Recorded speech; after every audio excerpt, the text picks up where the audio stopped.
Shut up, you fool! Shut up! Do you know what you have done? Business. You gave my sweat to 419ers. That is what you have done. Huh? Dada, if by tomorrow you did not bring back my money, I will skin you alive. I'll throw you. Hey! I don't let me tell you, this is business. These people are not 419ers. They are money doublers.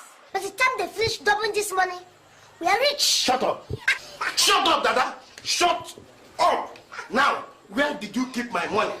Let me tell you, Kupu. By the time I finish with these people, you know that I'm a sharp guy in business. I'm a hustling dada. Yes. If you do not bring back my money tomorrow, I will roast you like a goat. I mean it. Unless you want to enjoy the money alone. Hey. Dada, why? Why, Dada, why? Oh, this why? is business. This is my sweat. I know, but I did business. Shut up. Shut up.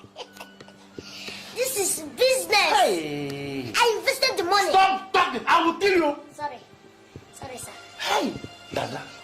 Why? Business. Oh, God.